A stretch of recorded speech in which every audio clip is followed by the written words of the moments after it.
Welcome to another episode of 90 Minutes of Wisdom, a channel dedicated to helping you expand your knowledge and develop a more successful and peaceful mind. My guest today is a veteran of advertising and marketing. She is the author of the best-selling book, Turn Your World Upside Down to Get Your Life Right Side Up. Through her company, Creative Wonders Communications, she has helped her clients for over 25 years to take them from where they are to where they want to be. While working as a creative director, her personal passion has been teaching and sharing lessons from the book, A Course in Miracles, which she has studied for over 30 years. Please welcome to the show, Reverend Diane C. Lund. Welcome, Diane. Thank you so much, Andrew. That was just lovely. Appreciate it. Oh, my pleasure. I'm so excited to have you as a guest and to share your personal wisdom.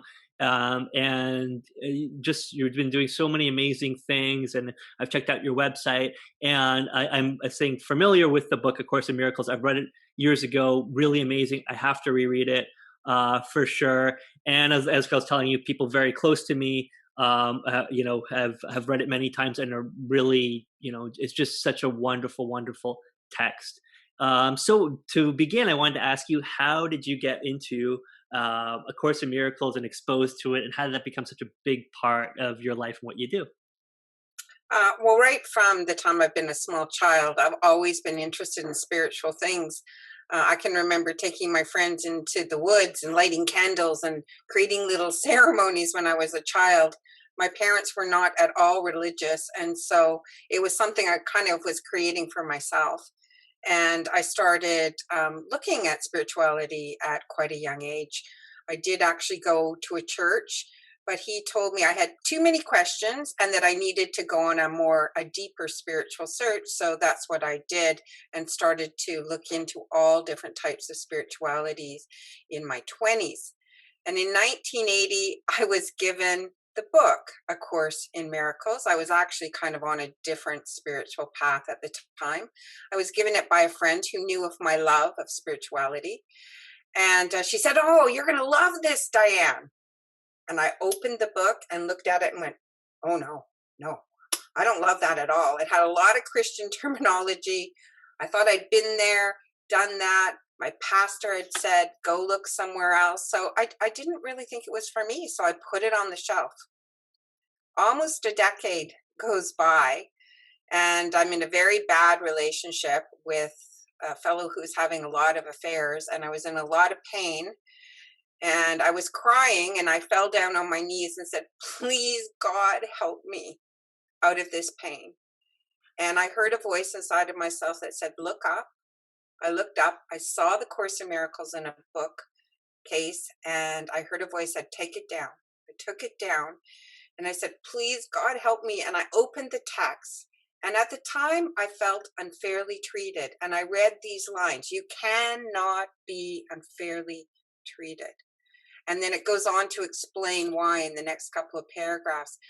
And I just felt this like bell inside of me ring that said, "Listen, this is the truth."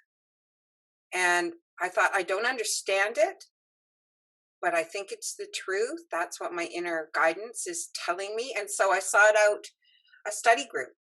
And believe me, at first, I just thought it was all Greek to me. And it took years and years of study to actually really fall in love with the material, because really in the beginning, I didn't understand it. I think first of all, thanks. That's a very interesting story. And yeah, I mean, it's written, one is, I think the higher your vibrational level is, the more you kind of understand the wisdom that's in those pages. And like most books that I found during my whole life, is the right book comes at the right time, right? And if you're not meant to read it, you don't, or you can't. Like, it just doesn't resonate with you. So what I often tell people is just that any book that you read, especially things to do with spirituality or growth or those kind of mental wellness or health, that if it's not right, if you start reading and it's not right for you, it's not right for you for that time. Maybe you'll come back to it later. And I've had that in my experience in my life that every book has just come to me. People have given to me or whatever. I've never really gone out and sought and like purchased books for most of my life. I have, of course, bought some, but for most of my life, it was just the right book would come at the right time, and someone say, "Hey, here's this book, read it," and I'll be like, "Okay." And I find that's exactly true, Andrew, that I've just been reading a great book called Tribal Leadership. And it was, I downloaded it on Audible because somebody told me about it. Then I forgot about it. And then I had to take some courses with BNI. I'm in Business Networking International. And they were all on tribal leadership. And then I jumped in my car and the book started playing because I downloaded it. So it was coming at me from multiple directions. And yeah, I totally agree with you. That's how it happens. Yeah, yeah, that's it. So, well, I do want to get more into that, and kind of pick your brain about some of the things that some of the lessons, I should say, that are in Course in Miracles. So many I saw on your website you had like these kind of like cards, different cards that you set up. You want to talk about a little bit about those? It's like different decks, kind of like 50 cards, like Crimson and this and that. And yeah, do you want to talk a little bit about that? Yeah, exactly. Yeah, I have About a those. variety of different colored cards and decks. So this is from the violet deck, Mhm. and say this is from the jade deck. If you can see that, this is from the tangerine. There, I call them the rainbow series, and there's 8 different decks of cards. They are just inspirational quotes from A Course in Miracles. And over the years, as I've been running my study groups for since 1994, at the end of the study group, we always pick cards. But we had just this old little deck of cards, and it was all tattered. And I thought, as a advertising agency, Creative Wonders, we could do better than that. So we created 8 decks of cards, and basically there's 400 different inspirational sayings, and the whole idea behind them is if you have a question or a thought, or if you just want to learn a little bit about Course in Miracles, you can just pick a card, and whether you understand it or not. So for example, this card right here, I don't know if you can see it, says, "You will hear the God you listen to." Well, you might not totally understand that, but you might want to put it up on your wall for the week and see if something doesn't come to you over the time. I have found that the synchronicity of asking questions, like I said, "Please God help me," when I was feeling unfairly treated, and then open the book right to that section, those kind of almost miraculous type events help us. They encourage us to look deeper into ourselves and to, I think, also inspire us. So that's why I've put out the cards. Anyways, so that's the Yeah. cards. I also do Monday Miracle Moments, where I send a card Mhm. every week to your inbox. And then if you don't understand it, I have a closed Facebook group where I give about a 3-minute talk on the card. And my idea there is just that you learn about A Course in Miracles in tiny little bites. Not every card's going to interest you. Not every message is maybe meant for you. But I feel like I'm not the director. I'm the servant leader. What needs to reach Andrew will reach Andrew. And Mm. I'm just one of those people putting it out, hoping that it goes to the right ears. Yeah, no, for sure. And first, I want to say, I think what a great idea that is, to have those cards. I think they're fantastic, and I think they could be very, very helpful. I strongly encourage anyone to pick up a deck, but also doubly so because, I mean, how long? I mean, Course in Miracles. I was telling you, I was having this conversation with you not too long ago. It's intimidating, like as a book. It is. I mean, it is written super small with the thinnest pages I've ever seen any book written in. I have a copy just there, but yeah, just it's so thin the page. It's like It you is. finish a page and it's like I didn't think it was possible to print on a page that thin. And how many pages is it? The text is around 667 or 68 pages, around that. Yeah. And there's a workbook for students. It's 365 lessons, one lesson for every day. Mhm. And then there's the manual for teachers. So it's actually 3 different books in one book. I can actually grab it for you right here. Mm. Nice. I can hold it up for your viewers. You'll see mine's pretty tattered. Um, I've got lots of markings, but it's very, very. You can see why when I first picked it up, I was intimidated. I was like, "Oh my God, no way!" I mean, it just seemed like the Bible. And as I had gone to sort of traditional places and been told that I had too many questions and the church didn't have the answer, I just thought maybe this book wouldn't have the answer. But over the years, as I've studied, I found that no matter what question I ask, I can go deeper and deeper and deeper. And I haven't found anything yet to say, you know what, I found things I don't like and I resist heavily the idea. But as I go deeper and deeper, I find that it always releases and helps me build what I call a happier dream or a happier life. Mm. And so, Do you have a I'm gonna put you on the spot. Do you have like a favorite quote or a favorite passage that just, or does it change? Like, your favorite passage this week will be a new favorite passage next week or next month. I can tell you my very favorite passage is the introduction to A Course in Miracles, and maybe I'll just read it. Sure. I'll just have to find it here because I often say it to myself just for comfort. Hmm. So it says, "This is A Course in Miracles. It is a required course. Only the time you take it is voluntary. Free will does not mean that you can establish the curriculum. It means only that you can elect what you want to take at a given time. The course does not aim at teaching the meaning of love, for that is beyond what can be taught. It does aim, however, at removing the blocks to the awareness of love's presence, which is your natural inheritance. The opposite of love is fear, but what is all-encompassing can have no opposite.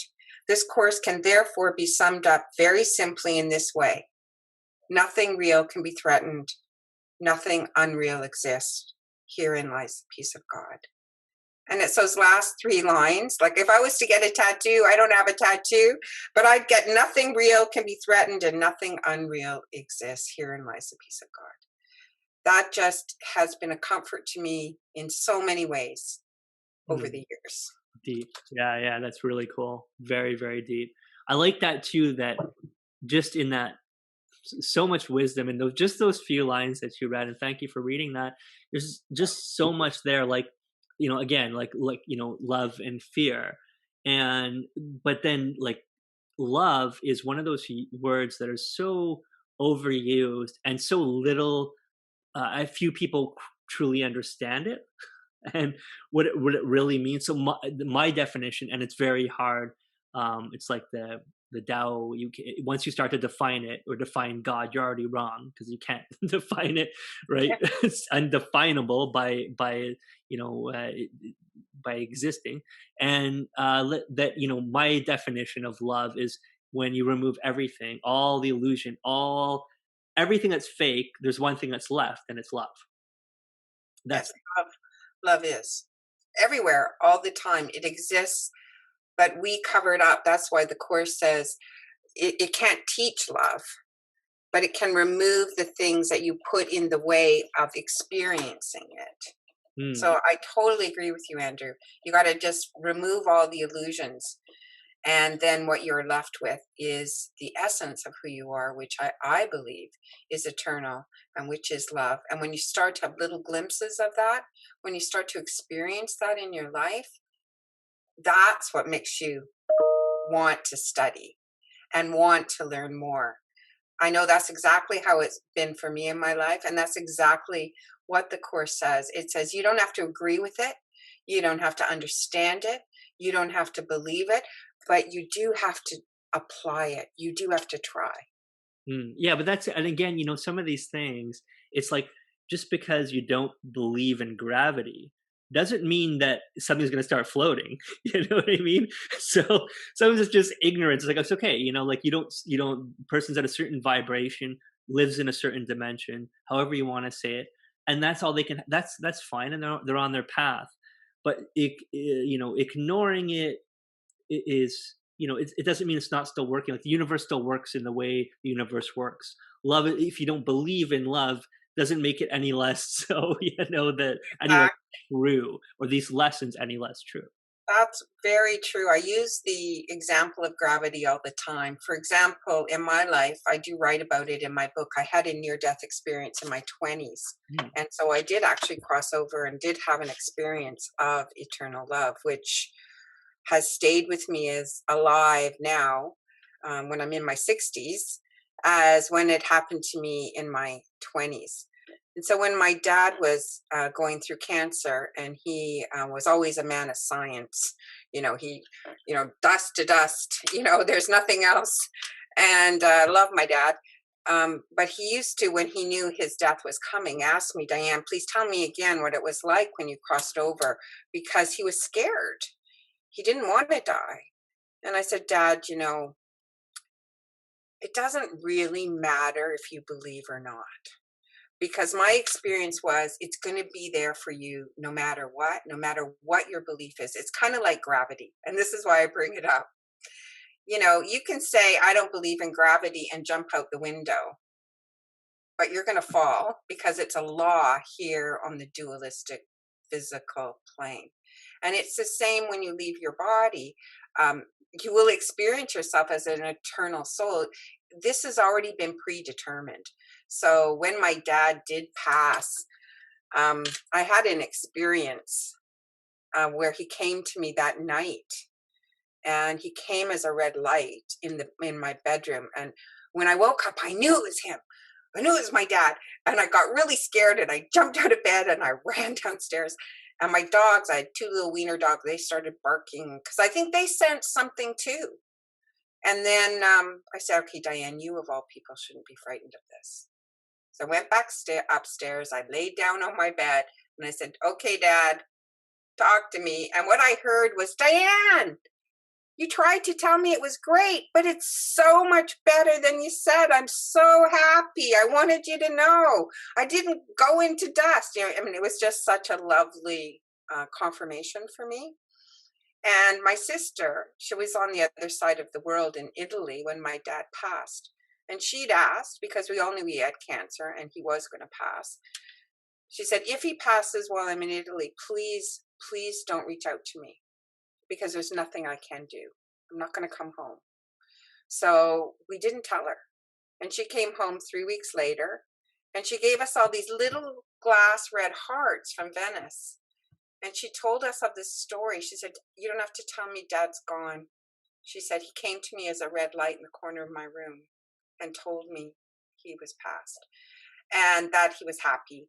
And she said, I bought these red hearts in Venice so we could all wear them to the funeral. So, it was just such an amazing, she didn't know my story.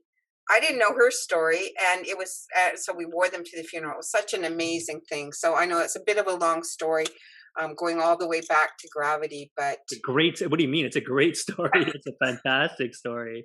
Really beautiful. Really, really well said. There's a documentary that I've been watching on Netflix that just was about, people. The first episode is about people that have, had these near death. Well, they've died and on the surgical table or whatever, and come back. And it was really so very interesting that, there's this lady, and they had had her all hooked up because they're doing the surgery, and her brain activity was 0, but she was able to see and describe everything that was happening and all the tools and all the things after. And the doctor was like, it makes no sense. So this, like, in essence, was like proof that with 0 brain activity, she was able to see and perceive. So how could it be if there's no soul? It was really very cool for the skeptics out there. I don't, for people, I think like maybe you and I don't really need, need those those scientific proofs for a long time. I kind of get it. But there was another and first of all, your story was so, like, that's a beautiful story. It's just amazing, very, very touching.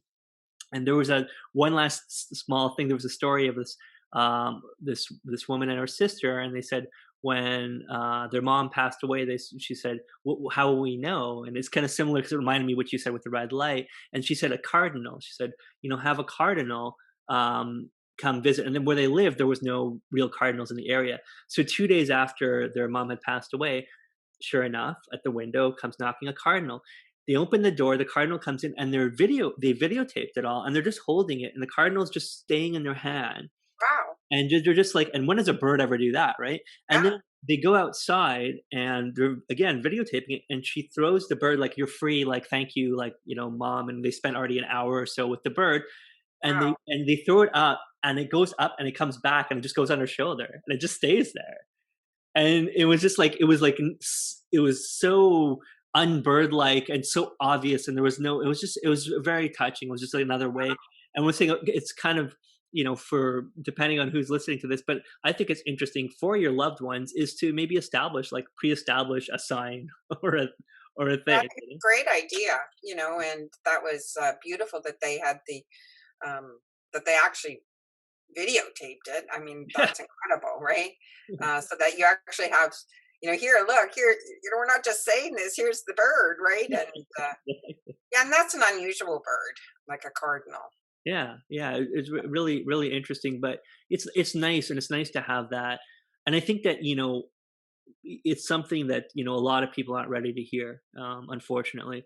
But I think that how would we live differently if we really knew that, right? How would we live our lives? And if because it's completely different. And then to another point, not to get too far down the rabbit hole, but like if we knew we were going to reincarnate, well, would we what would we do, and how would we treat the environment? How would we treat other people? If we understood that, well, life continues, and this is like depending, there's so many different ways to describe it. And you said very well that this is a world of opposites, and that's what it is. That's I find is a perfect way to describe it. And that's what limits us, because we can never understand anything that doesn't have an opposite. It's inconceivable. If there can't be a cold without a hot, or a dark without a light. So to understand pure light is just not possible. Well, I think the course says you actually have to have an experience of it. And I did have this near death experience in my 20s, um, where I did hover over the operating table, watching them operate on me. And the interesting thing was at the time was I remember thinking, who's on the table? Because I'm here. I'm on the ceiling. I'm fine. So who's on the table? And I remember asking myself, do you have any feelings for what's on the table? And from my perspective, hovering over my body, I thought, no, I don't. And then the idea came to me, well, just leave then. And so I left, and that's when I had my experience, my near-death experience. I won't go into all of that, but it's just interesting that when I went into the light, I had that experience of pure eternal love and bliss. And it's so far beyond anything that I can communicate to you that when you come back, it almost like sears your soul. And it's like, okay, well, that doesn't really exist here. As you say really well, Andrew, this is a world of opposites. And there's a lot of pain, there's a lot of fear, there's a lot of darkness, but there's also a lot of light and a lot of goodness. And it is the contrast, I think, that teaches us here. And I do think that here, duality is a bit of a schoolroom.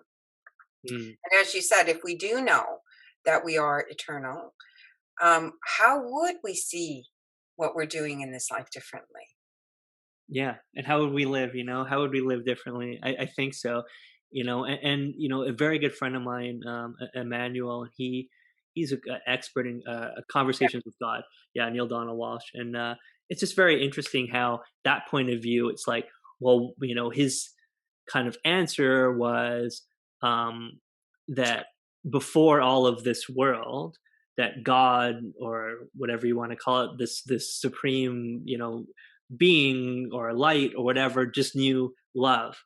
And to truly appreciate what it was itself, made this kind of world of and split apart. So by splitting apart and having light and dark, could it really doubly appreciate light? You know, what it is to be like, how could you know what, if you only know pure happiness and you never ever known sadness, you don't have anything to compare it with, right? It's just it's a point of view. I'm just saying it from the book. I'm not saying. Yeah, and the thing is, the course is always talking about choice. You have a choice. So if you only ever have happiness, it's not a choice. Hmm. So when you have happiness and then you have sadness, and you spend a lot of time in sadness, eventually you want to make the choice to not live there, but live here. So you can live in the dark and you can live a victim as a victim. I always say that's the lowest rung on the ladder. Everyone can tell their life story from a victim point of view if you want, but to lift it up and say why you had that darkness or those troubles, and what you learned and how it elevated, your own soul, your own evolution. I think that's what we're here for. We're here to enlighten ourselves Hmm. about who we truly are. And I actually think COVID is an amazing opportunity to do that, because we were going so fast. Just I've only had 3 tanks of gas since March, and one of them was because I drove all the way over to Vancouver Island, to a place called Ucluelet to marry a couple, and that took 1 tank of gas.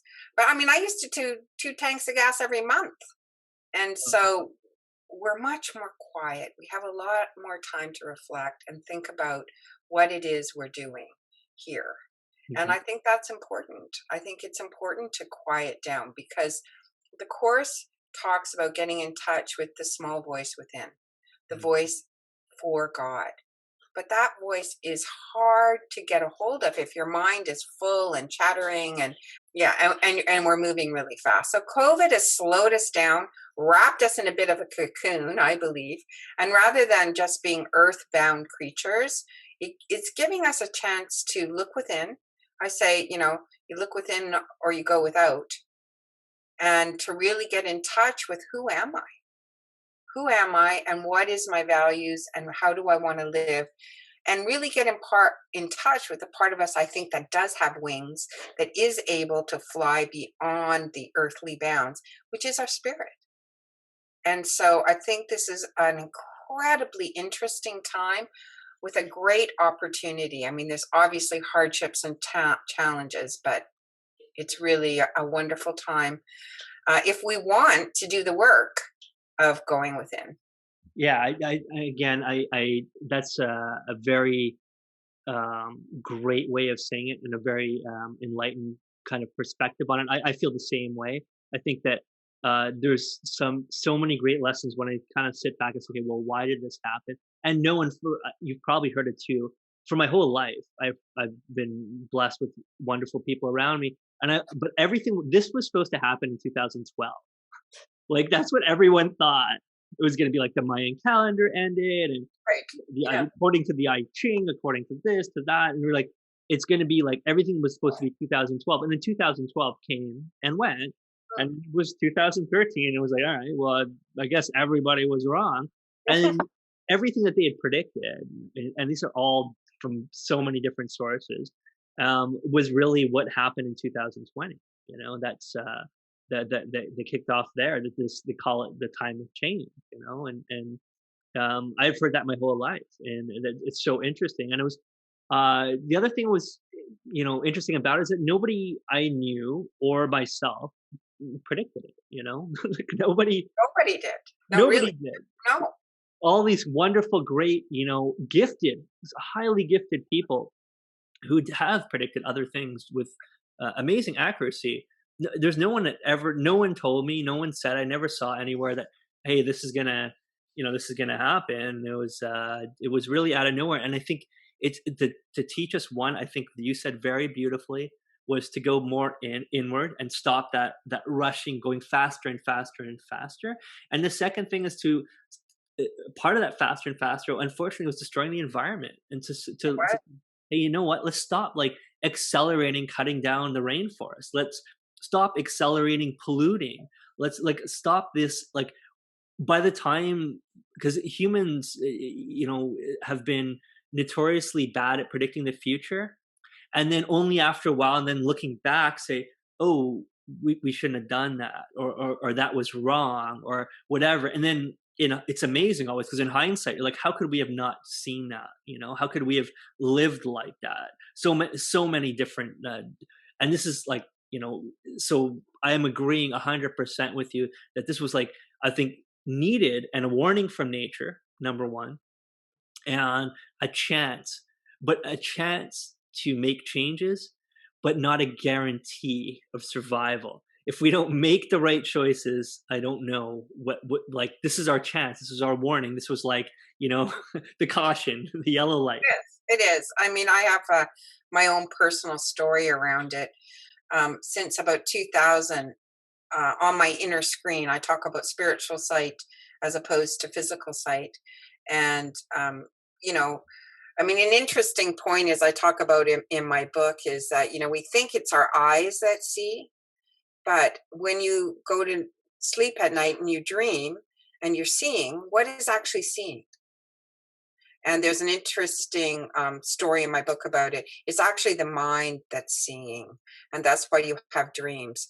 And I won't go into it. There's a whole thing about the man who could not see or something, about a guy who was blind, and they did this operation to restore his sight. So he had perfect physical, cornea and everything that he didn't have before, and he still couldn't see. And so they studied him, and that was one of the ways that came up, is that the mind that sees. But anyways, I had this vision, internal vision, since 2000, of a blue butterfly every time I looked within. And so I just thought it was a symbol for my own spirituality, and I've been carrying that for over 20 years. And in fact, even my godchildren knew that about me, and they would, go on trips. And actually, one of them, Robert, went to Montreal, and he came back with a blue butterfly, held it on his little lap. It was so cute, and gave it to me because he knew that was a symbol for me. And just at the beginning of COVID, around April, I was sitting in meditation, and suddenly I got this kind of download information about that blue butterfly. And what it basically said was humanity was like a caterpillar. It was munching, munching, munching. It was consuming resources, minerals out of the ground. It was consuming our forests. It was consuming our oceans. It was even eating the air with all the pollution and everything. We were just this big consuming thing on the planet. Mother Earth said enough, wrapped us in the cocoon, and says, okay, now go to your room and think about it. Mhm. And this is where we have the opportunity to go within, get in touch, realize we're more than consumption. We are something quite beautiful, and we have this opportunity while we're in this cocoon, this COVID, this chrysalis, to find our wings and emerge as something quite different. And that's really, I'm holding that hope. And what I saw emerging was this blue butterfly, which has been a symbol for me for a long time. So those who aren't ready, because you don't have to go through everything, they may be leaving the planet right now, because we are about to enter our next 20 to 25-year cycle. And we need to do better than we've been doing. We've been destroying what we're living on. Mm. And so I think we're being given a reprieve, an opportunity to look at what we've been doing and make the changes. Each one of us individually has to look within and see, what is it for me that I need? How can I be better, more evolved? How can I connect with people? I find this opportunity, Andrew, for me to connect with you like this wouldn't have happened before COVID. Mhm. You probably, I don't know how I would have had to probably fly to Montreal. Yeah, it was much less used, much less ordinary. Like, this is more ordinary, right? Like a video call and stuff like that. And I was talking to someone just this morning, and we were saying about, talking about tools, and use those tools in the correct way, and how this is a great way that you and I can connect, and then share, information, and then share with other people when this podcast is released on video and on audio, which is fantastic. So there's so much good that has come from technology. There's so much good It is. that's been done, and I think the fundamental things were that we have to understand, just because we can dominate over every other species, should we? You know, and and number two is like, I try to tell people, well, would you, in your home, in your house, your home, your condo, your apartment, would you take like a bunch of garbage and just dump it in a corner? Would you do that? So why are you destroying the planet? That's where we live, I like and that analogy. That's a really good analogy. yeah, thanks. And it's just like, it doesn't make sense. And then if you look at that, there's a great documentary again on Netflix with David Attenborough. And he was, so famous for all his amazing contributions in of documenting nature and trying to explain. And it's wonderfully done. And it's showing this balance, how everything, there's this amazing balance in nature, how the icebergs and that they reflect the sun, and like the North Pole or South Pole, that's and there's a certain amount of the temperature of the water, and then how that all interlock, the Amazon and the deserts, and everything is like, and all the different species, and it's this amazing orchestra of balance that nature has created, and it's magical. And then you have human population just kind of destroying all this thing. And then what will happen, I mean, is the extinction of the human race, and the continuation of the planet without us. Like, Well, and it has happened before, right? right. Where, Six. Yeah. like, okay, you guys have gone wrong. Let's shake this off, because we are really the visitors here, right? We're the visitors on Mother Earth. She's one.